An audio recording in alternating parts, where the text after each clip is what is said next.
Australian Television Network and associated stations presents The Bert Newton Show.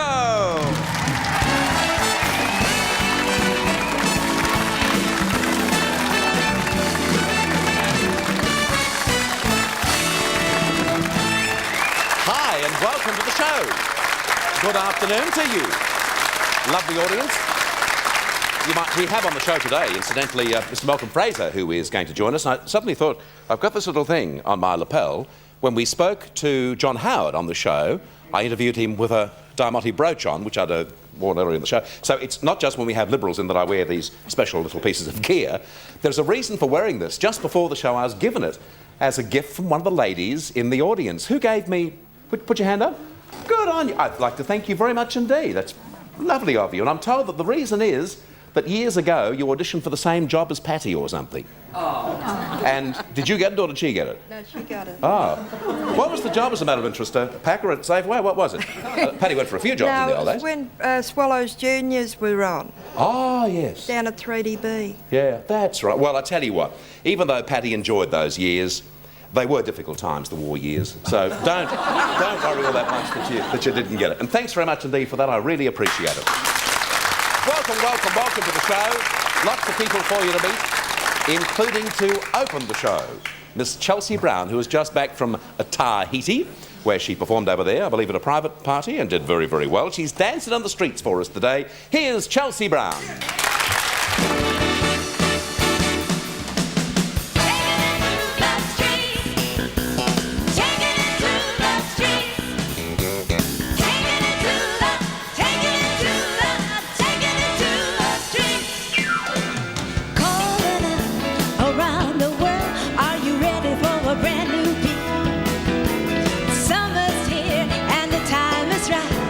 Dancing in the street, they're dancing in Chicago, down in Chicago, up in New Orleans, down in New York City. All we need is music, sweet music. There'll be music everywhere. They'll be swinging and swaying and records playing. We're dancing in the street. Whoa, it doesn't matter what you wear, just as long as you are there. So come on, every guy, grab a girl. Everywhere around the world, they'll be dancing, dancing in the street. Ooh, they'll be dancing, dancing in the street. It's invitation across the nation, a chance for folks to meet. They'll be swinging and swaying, records playing, but dancing in the street. Philadelphia, PA, Baltimore, and DC now. Don't forget the Motor City. All we need is music, sweet music. There'll be music everywhere. They'll be swinging and swaying and records playing, but dancing in the street. Whoa, it doesn't matter what you wear, just as long as you are there. So come on, every guy, grab a girl. Everywhere around the world, they'll be dancing, dancing in the street. Woo, they'll be dancing, dancing in the street.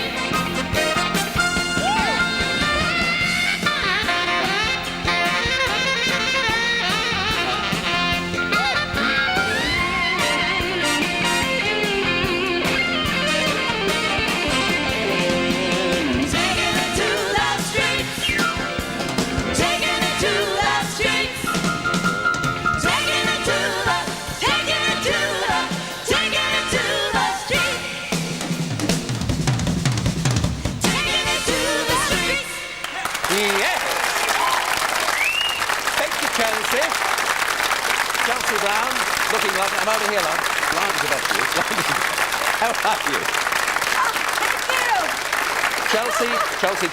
How was Tahiti, okay? Oh, Tahiti was absolutely stunning, wonderful, except for I got sick.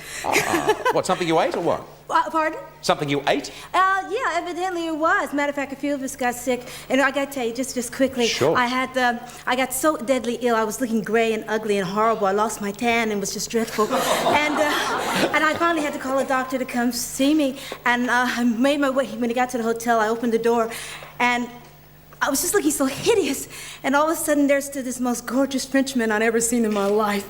He was the doctor, and I'm going, oh, I don't have to be sick. So, never mind, I didn't care, but the show went great. next time you get back there, pretend to be ill and look you're absolute glamorous when he arrives next time. He does house calls, obviously, and sure. you could be a chance. Got on your choice. There's a little plug you want me to do a little later in the show. Would you please? It's for a very, very worthy cause. And We're not normally allowed to do them, but in your case, Chelsea will make an exception, okay? I appreciate that. Good on you. Chelsea Brown. Lovely girl. Here's a gentleman who basically requires no introduction, our Prime Minister in Australia for more than 7 years, and now one of the best known, most eminent people in the world today. Please welcome Malcolm Fraser.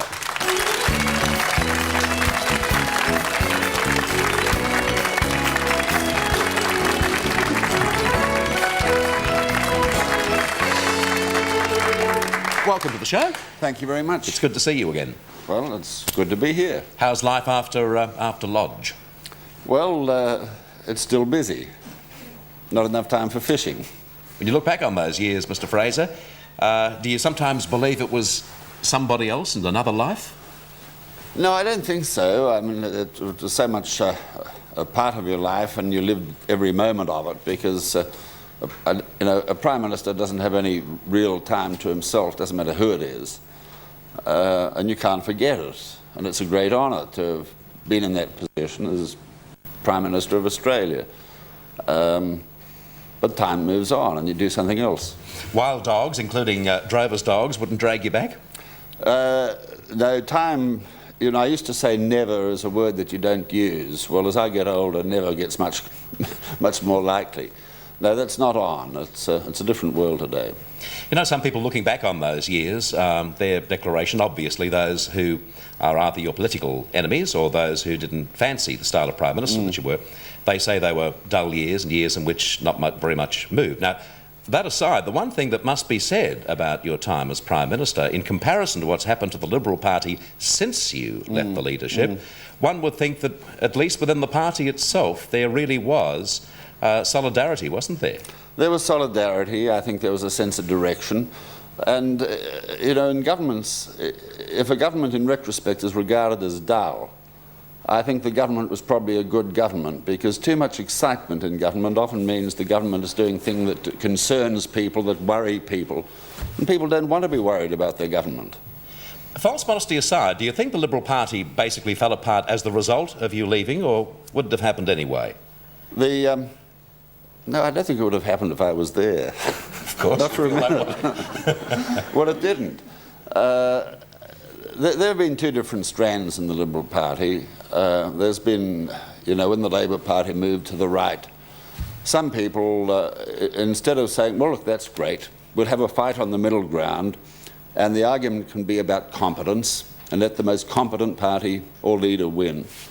That's healthy for a country, because so much of Australia's history, if the Liberals have been in, people have been worried about those wretched Conservatives, and if Labor has been in, other people have been worried about those terrible Socialists.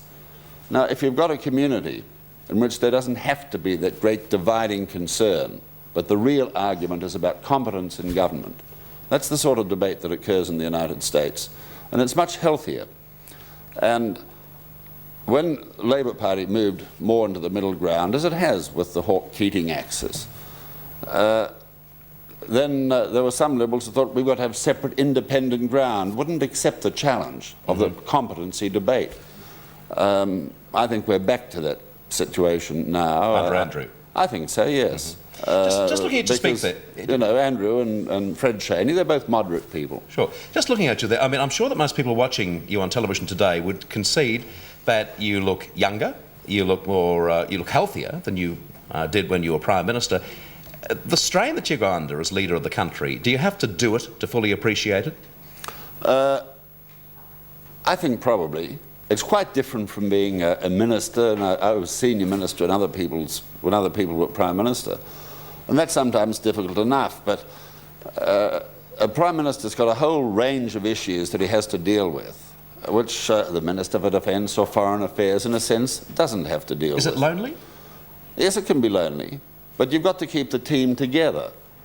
And the very difficult occasions occurred when, let me put it this way, a Prime Minister has to try and uphold certain values for his government, a certain code of behaviour, if you like. And if he doesn't try and uphold that, nobody else will. And occasionally it can occur where somebody who's been a good friend, a political colleague, doesn't necessarily act as one thinks a minister ought to act, for example.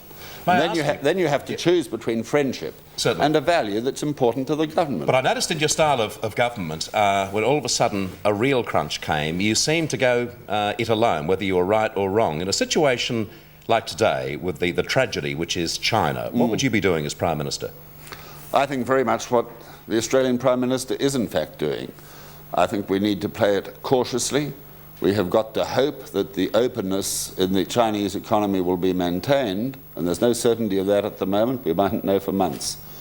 The country, as the papers tell us over the last day or two, might be going into civil war of a major kind. But China had made considerable progress in opening its economy, where it had not made progress, and perhaps unlike the Soviet Union and Eastern Bloc countries, it had not been prepared to devolve any kind of political power, political influence to the provinces or to other organs. You wouldn't apply sanctions? Not at this point, no. I mean, what Australia could do, what the United States could do, would be more important, but I don't think it would influence the situation in China at all.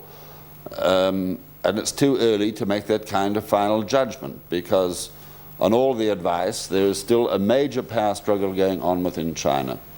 Now, who comes out on top is going to be important for China, important for the rest of the world.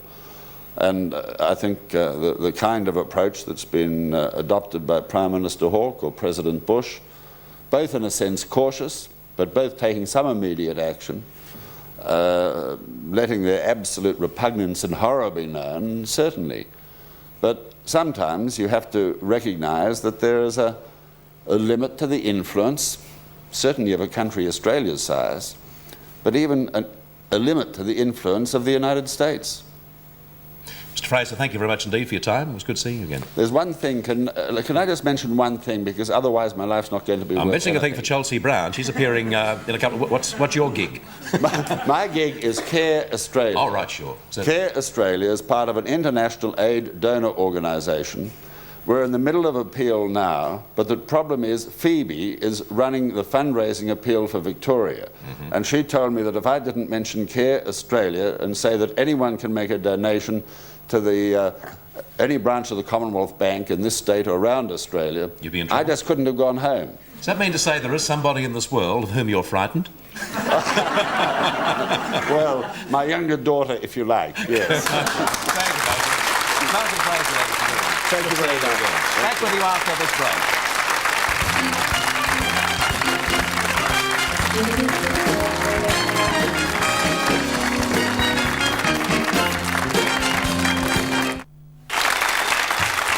Welcome back.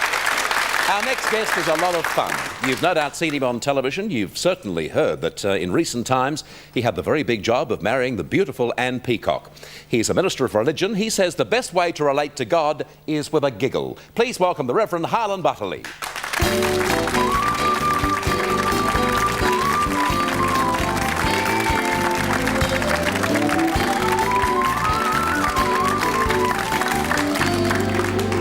Well, can you handle all this fame? 60 Minutes now, this show? I've been recognised in Safeways and in Kentucky Fried Chicken. I find it hard to put up with, yes. You're signing autographs yet? Not yet, no, but it's a strange kind of situation, and, you know, it's dying down a bit now, yes. The sort of attention that you received as the result of marrying Anne, and also, of course, doing the big story a couple of weeks ago, and plus television like this, what sort of reaction do you get from your parishioners? Oh, very supportive. I think they get quite excited, and they all tell me that they've seen me on TV, and with the wedding they were all excited about that because Anne was a parishioner of St Andrews, and it's very supportive, as is support from the authorities as well.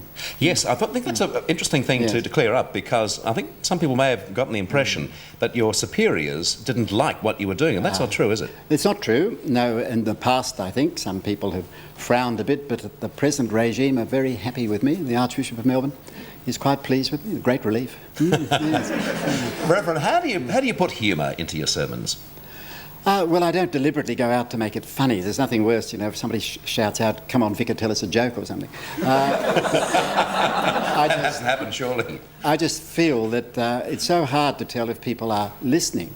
I've had somebody go so soundly to sleep in my sermon that they fell off the pew. And that's one way of telling that they're not listening. Feedback. So I try. One way is really laughter. Psychologists say another way is coughing. People cough if they're uncomfortable, and they don't like you if you're preaching about sin or something. They all cough, except in Tasmania where they all have colds. I find laughter is marvellous, that you can tell they're actually listening because they laugh. And do you think the actual message itself gets through? Well, sometimes they remember the story and forget what you're saying. I had that happen in Tasmania. I was determined to get my point across, and I decided that I would eat roses. I won't tell you why, but in the sermon I was going to eat roses to make my point. And it worked at 8 o'clock service. I ate roses. I got them from somebody's yard. I ate some nasturtiums as well, because I knew chooks ate nasturtiums, so it'd be all right. And it went all right. I had to drink some water to get the roses down. It's such a successful sermon. I did it at 9 o'clock as well, and then in the evening. So 3 times in the day I ate roses, and it was a most successful sermon and a real teaching aid. The next day I didn't feel very well, and it was Heart Foundation Week, and I felt dreadful. They kept on saying, "Is your heart playing up?" And I really had a heart. And so I went to the doctor on Wednesday, and he gave me all the tests for heart, those things they stick on you. And at the end he said, "There's nothing wrong with your heart. Have you been doing anything else?" And I said, "Well, actually, I've been eating roses." And they found that I had arsenic poisoning. The woman who gave me the roses hadn't warned me. She'd sprayed them all. And I was kind of poisoned while preaching. And so everybody at St David's Cathedral remember that illustration, but nobody remembers why I made it. Yeah. So they do tend to forget the point and remember the illustrations. When you're at the pulpit, what's the vista like? What's that scene like? Looking down at all the faces, well, you see them getting their collection out and looking at their hymn books and getting ready, and it can be a bit off-putting. That's why most preachers find it very hard to look at the audience. I went to a preaching school in England, and I said to them, I have a problem. I find it very hard to look at my audience when I'm preaching because they put me off, rattling their collections and dropping their hymn books and things. And everybody in this seminar laughed. And I found they all had the same experience. None of them would look at the congregation because the congregation put them off. So they looked so bored. So I find if you can be a bit more light-hearted at times and look at people and they're actually smiling, it's more encouragement, because the congregation can encourage you tremendously. If they really look as though they're listening, it makes you preach better. What about your critics? How do you react to them, those that say that a pastor, a priest or a minister should be very dour? Oh, well, I don't know if there are many who say that, but people have the common picture of clergy as those who are negative. I remember teaching a lot of girls, and we're talking about mothers, and she referred to her mother as an automatic no machine. Isn't that dreadful? Automatic no machine. And I think a lot of people look upon the clergy as automatic no machines, always saying no, don't do this, kind of Reverend Fred Nile 1,000 times. And awful thought. That's the trouble, and really most clergy are very positive, and so my congregation are very supportive. But you mentioned critics. Yes, there are, but most people are very supportive. But I do this after dinner speaking, and some people are a bit critical of that. You make a lot of money out of it, according to that story. No, I made enough last year to buy a small typewriter. And this year, because of the publicity, I might make a little bit more, but it all goes in tax, and agents' fees. No, one doesn't make a lot of money at all. Your previous guest, who is an after-dinner speaker in the United States, would do much better. in Australia, I enjoy, it's a hobby really, I enjoy speaking after dinner. People say, what do you talk about? And I say, well, rubbish for half an hour, but, or 40 minutes. I enjoy it. I always try and put a point in the sting in the tail. But, Did you meet Malcolm, by the way, Malcolm Fraser? He walked past, he's so tall. Just going to say, he gives me a lovely mind picture. He didn't notice me, no. Has Malcolm left, Mr. Fraser left, Jeff? Wondering if he's still here. We could perhaps get him into the studio. Reverend, just finally, with the sort of work that you do, you mentioned before that it's important to have a smile, etc., Yes. etc., and you made mention of 1,000 times Fred Nile. Now, of course, Yes. Fred's not here to defend himself, but aesthetically, someone like the Reverend Fred Nile, do you think he does more good or harm for the image of the church? Well, I'm very sorry for him because he's only rung up when people expect him to say no. It is the same with other leaders of the church. They tend only to ring up when they want the opposite, a negative, expect that response, and they tend to get it. But I'm sure if you could ring up the Reverend Fred Niles about something else, something joyful, you'd see a different side to him. But we only hear him saying, shouldn't be doing this, and sounding the doom of God on everybody. And there's a very positive side to faith which people forget. And a humorous side, as you say. Oh, very humorous. Think God's got a sense of humour? I'm sure the Almighty, well, he made us, so he must laugh a lot. Reverend, thank you very much indeed for being on the show today, and great to see you. Honoured to be asked. Thank you very much. Reverend Harlan Barkley and Malcolm Fraser's gone, has he? Unfortunately, it'll have to be next time. We're back with you after this break.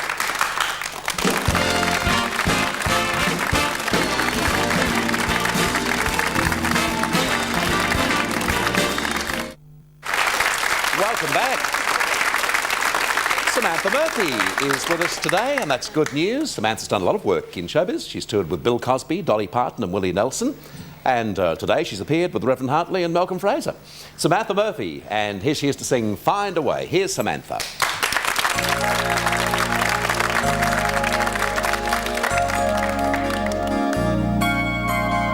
You tell me your friends are distant. You tell me your man's untrue. You tell me that you've been walked on and how you feel abused. So you'll stand here an angry young woman, taking all the thing too hard. I hear you saying you want to see changes, but you don't know how to start. Love will find a way. How do you know? Love will find a way. How can you see? I know it's hard to see the past and still believe love is gonna find a way.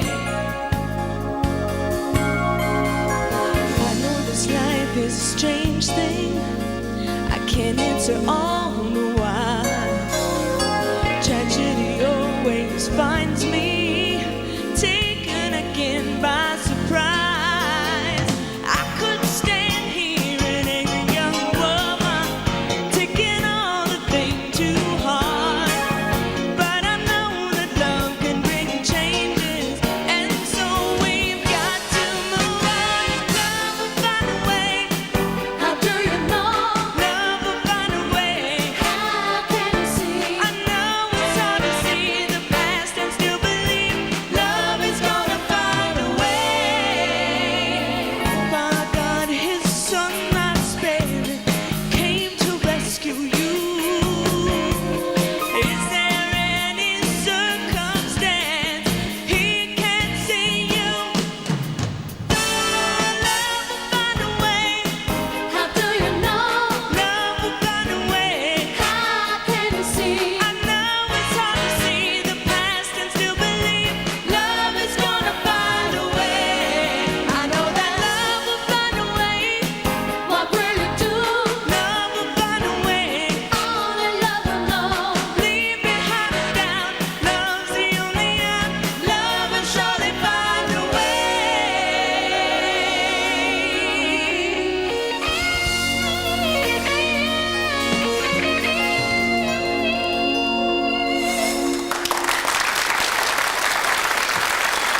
Love will find a way. Samantha Murphy. Here's a gentleman whose face you'll know immediately. He's a great Australian actor who doesn't just dabble in the thespian arts, but also he's quite a hand at gardening. Please welcome Eric Oldfield.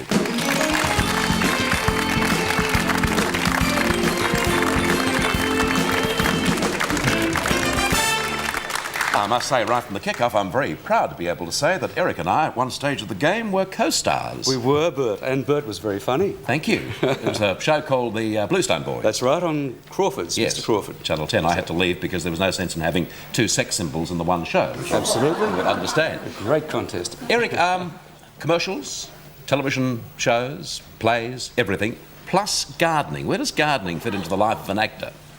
Well, gardening, I think, is the result of the insecurity of the profession somewhat, Bert.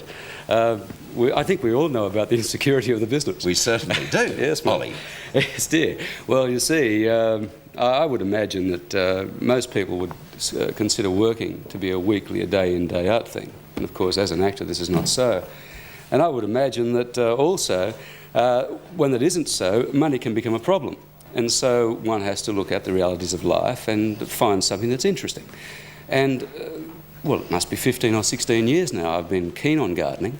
And my home in Harbord, just north of Manly in Sydney, became a bit of a showpiece for my love of the garden and landscaping. I might add that recently I've discovered that people rather like to have their areas, give them a touch of Hollywood, a bit of class in the backyard, you know, turn the backyard into something rather more classy. Well, that's what I'm into. Landscape garden? Yes, I like to design an area for people and an area around a pool beside the tennis court. Do much modelling these days? A little bit in the commercials area. Yeah. I've noticed that... Any centrefolds? A guy that looks very much like me, Bert, has been doing terrible things to cockroaches. Yes, I've seen that too. I wish he wouldn't do that. True. Obviously just a person you'd never know. Right. You're trying to get me off the subject of centrefolds. It just happens that I've got a couple of Cleos here. Oh, no, here we go. He's a good-looking bloke, isn't he, ladies? Good-looking man? Nice-looking man? Oh, dear. Yes. Thank you. To see him as perhaps his mum was the first to see him. This is... when's this going back to? Oh, God. How long ago is it? I can't see a date. Excuse me, Reverend. When would it be? April when? 74 or something? 1974. Oh, well, gosh, you've got the advantage because you'd look much younger and obviously better. This is how he looked in a centrefold. Oh, look at that. And then, not happy with that session, has the Reverend gone, by the way? The Reverend Harley? More importantly, is Malcolm Fraser gone? Might have me deported or something. Look at this. There's a... Oh, actually, Malcolm's done a bit of that himself, hasn't he? Yes. Look at that. There he is. Does that take a lot of courage to do? What do you enjoy? Well, Ida Buttrose, of course, was in charge of Cleo in those days, Bert, and Ida gave us all a lot of hand-holding sort of moral support. Hand-holding moral support. And she was terrific. But when I did that shot in Coffs, as a matter of fact, I was living in Coffs Harbour shortly to return, I might add. Look, in those days it was a statement, I guess. People thought about... It's quite a big statement too, I thought. Good statement. Eric, let's come down. I've got a couple of pots here I'd like you to Well, I believe join me you're in. quite a gardener. No, I'm not. They've lied to you, Eric. Is that right? I'm not a green thumb at all. Oh, no, this is yours. I'm a brown thumb I'm or sure a this is orange yours. thumb or something. There we are, Squire. Thank you. There we go. I'm over here, am I? Do this little fellow Right, up. thank you. What are you going to show us? Will we do it up? Why do most indoor plants these days seem to die, Eric? Why do they die? Yeah. Well, indoor plants, of course, don't exist, Bert. Pardon? Well, they don't exist. What do you mean? Well, most of the plants, of course, that are put inside are rainforest, the floor of the rainforest type plants, your palms and the like, you know, bromeliads. And they, of course, need the beautiful drainage of a creekside situation, the consistent water of the dampness, the humidity of the rainforest, a lot of light, but not shade. I mean, so... My answer to that is there's no such thing as an indoor plant. I apologise. But the way to get around it, of course, is when we have a plant in the home, we have it inside for a week, and outside we have two others, not necessarily the same, but they'll go in the same indoor tub. And you keep one inside for a week, and the other two live outside very nicely under the shade of a tree. Then you replace them. Yes, we rotate them. Aha! What an idea, eh? Up there for That's dancing. right. Yes. Yes, well, so that's the way it works, of course. What about potting plants? Is there any special knack to it? Well, you might say, well, I suppose, really. Let's Not take your this out bush, of aren't you, here. Eric? Oh, it comes from hanging around with you, Bert. Yes. There we go. Now, you see this little fellow here? He's quite root-bound. Well, there you go. Oh, they're funny little. I wouldn't touch that with a 70-foot hand spade. Right. Now, you see, this is a golden cane palm, a very beautiful specimen. What's that for, the knife? That's to fix you up later. Just a little piece for me, thank you. I'm on a diet. Well, you might say that if we were going to divide this beautiful palm, we would have to strip all of the soil out of it, clean it thoroughly with a hose, wash all the dirt out, give it a little spray with some hormone number. Can I do that? I love doing that. Yes, you go. Get right into that. Give it a nice squirt. There we go. And that's One for luck? It's all, yes. It also kills the fungal... It's only water, isn't it? Only water? Oh, actually, it makes you grow. It's got the hormone in it. We know what to do. Need vodka. Right. So anyway, that little story there about repotting. These are rather difficult, but you would split the plant once you clean the soil off it, give it a spray, pop it into two... You're a bit wet, Bert. Pop it into That's two been pots. said before too, Eric. Eric, I want to ask you what... I'm sorry, and finish off your little... No, well, of course, you'd have two pots, two plants instead of one. Can I pop this back in? Certainly. Yep, pop that back in there. Eric, the question I'd like to ask finally is, for someone like myself who loves the results of gardening, I mean, I adore flowers, and I adore plants, and I adore gardens, but I don't know very much about it. When you're going into it for the first time, when you want to make it your hobby or something that you're going to do after retirement or whatever, what are the first rules that you'd give that person? To start gardening? Yes, certainly. I would imagine doing what I'm doing, I suppose. You've got to really enjoy being there, for a start. If you don't enjoy being outside and amongst the plants and the sunshine and so on, well, don't even start.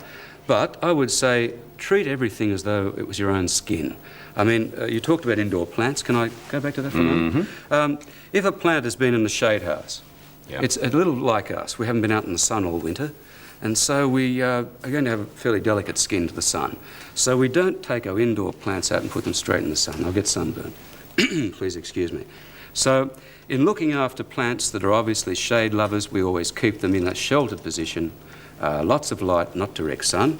And so that can be a main rule of thumb with your indoor, come outdoor soft plants. And if you inquire with your nurseryman and find out if indeed they're sun hardened, and lots of plants of course are, because that's the only place they'll grow, that's where you place them in the garden.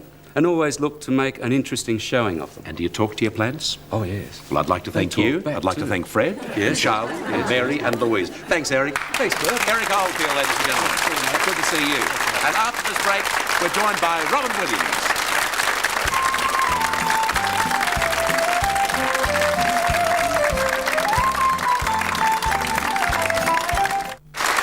Welcome back.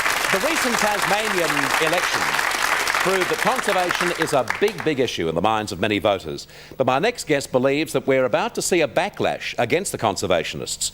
Robin Williams is president of the Australian Museum and also presents The Science Show, a great program on ABC Radio every Saturday morning. Please welcome Robin Williams.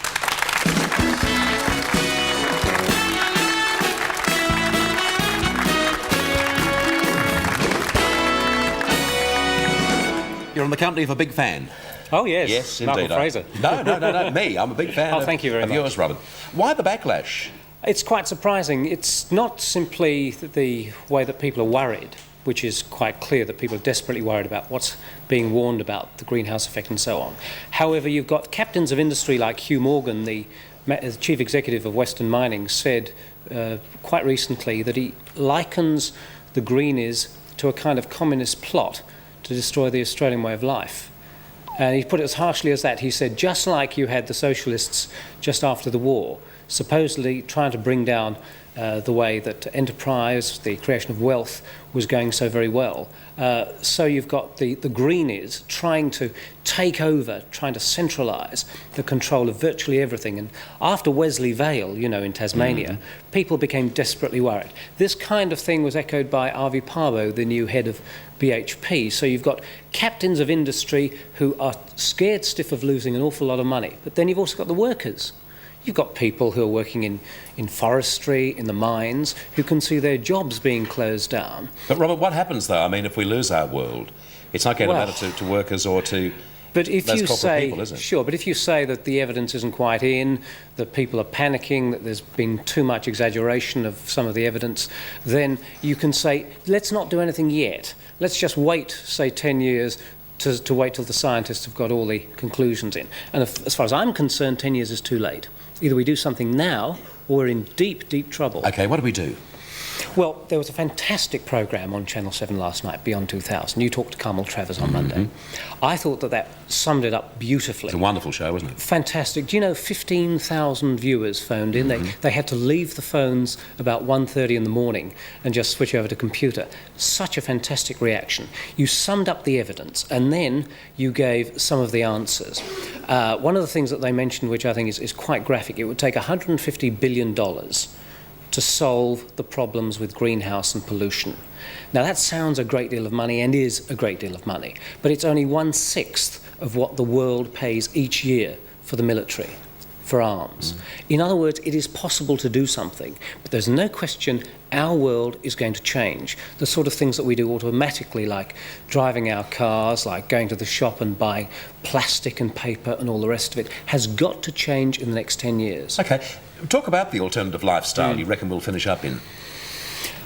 I think that we're going to have to make choices rather like some people have likened it to what it was like during the war, where you had rationing, where you had a number of things that distributed goods in a way that made people take choices that they would otherwise not go for. Now, as far as I'm concerned, we've had a 10-year splurge, a vast consumer indulgence, which has meant a colossal build-up of waste. It's been a crap culture, I'm afraid. And people are worried about that they've just been indulging in this way for so long. Now, it won't take anything away from the enjoyment of life. It's not suggesting for a minute that we're all going to have to do without our motor cars, although I would like to see cars banned from, say, the centre of Melbourne and Sydney and some of the big cities we have around the world. I would like to see some sort of measure where public transport is available, but no private cars. I would like to see some sort of facility in every shopping area where you take your paper and your plastic and your tin. You know, when you go along and say you park your car or you park your trolley or whatever you've got, then you take with you the waste, the sort of things that you've finished with, and put them in a big collection area which can then be taken away for recycling cheaply. So life is not going to be necessarily more difficult, it's going to be different, that's what you're saying? I think it's going to be more exciting. I think the challenge will be fantastic for people. Robert, may I ask you, life itself would be very precious for you at this moment. As I say, I'm a great fan of yours and listen to your program regularly, and I also note that everyone else I hear on the ABC likes Robin Williams, which is always a good thing for a fellow performer to hear. But your life almost left you not all that long ago, didn't it? Well, exactly this time last year, funny I should mention, I was lying in hospital covered in wires, having died 3 times. It was very strange. What happened? Well, I was at the Australian Museum. You mentioned I belonged to the museum, and I'd been chairing a meeting of the board, and suddenly I fell over. And I woke up in a hospital with wires attached, and apparently the printout had gone flat. And they gave me a couple of pills. I swallowed them and I died again. And my colleague Norman Swan jumped on my chest and revived me. And they gave me a couple more pills an hour and a half later. And exactly the same thing happened again, and they couldn't wake me up by pounding on my chest. So they had to give me adrenaline. And I came to for the 3rd time. And there are various jokes about that, but I won't try on you. But the explanation was not a heart attack, but in fact a kind of electrical storm, where my heart simply stopped. And the explanations aren't clear as to why it happened, but they put a wonderful Australian invention. The great thing about what we've been talking about, Australian science, remedies for the greenhouse and all that sort of thing. What did they use? They used a pacemaker. 40% of the world market is of Australian pacemakers. And so if during this program I should suddenly it would kick-start me again, and not that that's likely to happen. It was just one of those strange things. But exactly a year ago there I was lying in St Vincent's in Sydney. It gets you to thinking, I would imagine. It was very strange, and people kept asking what happens when, you know, is there a long tunnel, one of those lights through which you pass? And I said, well, funny enough there was. It was quite a short tunnel, and at the end there's a little bloke with specs, with a little notebook, asking for your tax file number. Robin, thank you very much indeed. Lovely seeing you. Cheers. Robin Williams. And back with you after this break.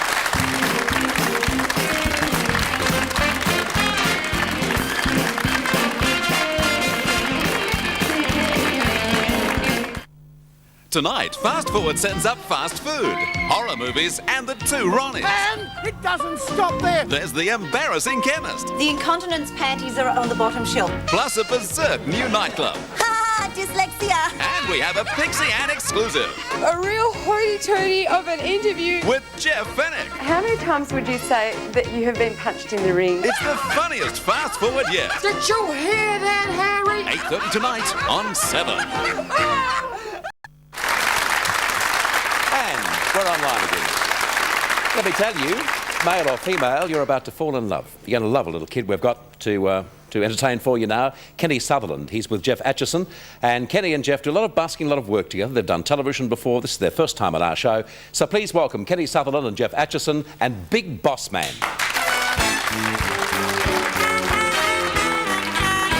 Oh, big boss man, can't you hear me when I call? Big boss man, can't you hear me when I call? Well, you ain't so big, you just told that so.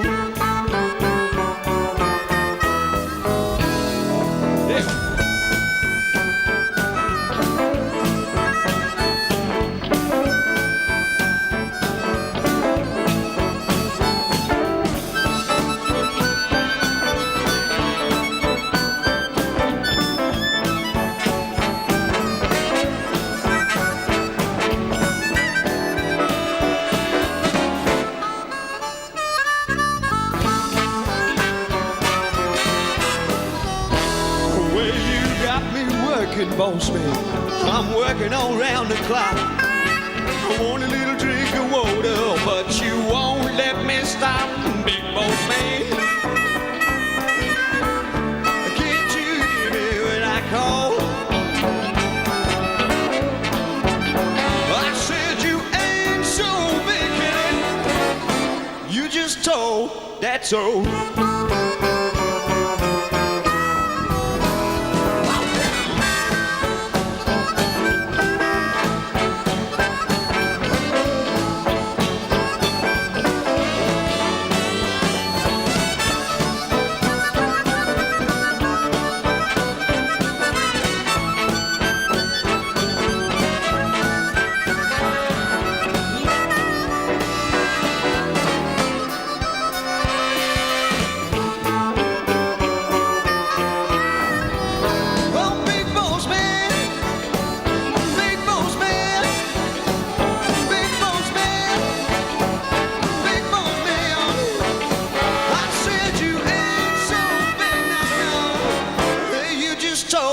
That's all.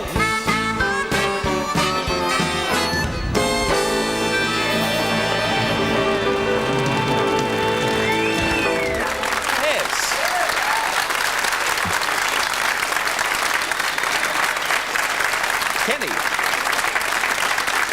Kenny Sutherland and Jeff Atchison. Kenny, come over yonder, mate, and say hello. Love to see you. You're only 9 years of age, I'm told, eh? And how long have you been playing that harmonica? About 6 years. 6? Since you were 3? Yeah. And you busk around with Jeff. How did you and Jeff get together? Well, we saw him in the band, and one time we went and sit in the band, and we got involved with busking. Well, and you enjoy it, obviously. Yeah, it's great fun. So you're going to come back on our show real soon? Yeah. How about next week? Okay. Would you come back next? What about you, Yeah. Jeff? And it's your turn next week. I'll bring you over here and put my arm around you. Good on you, Kenny. That was just terrific. Thanks. And we'll see him again next week. We'll take this break now on the show, and we'll see you after the break. Thanks a lot, Kenny. Good to meet you.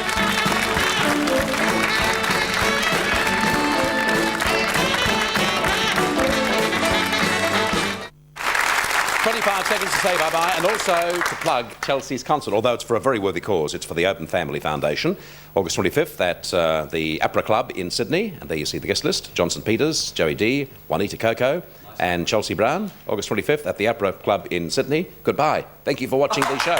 We hope you will join us again tomorrow at the same time. Until then, goodbye, and God bless you.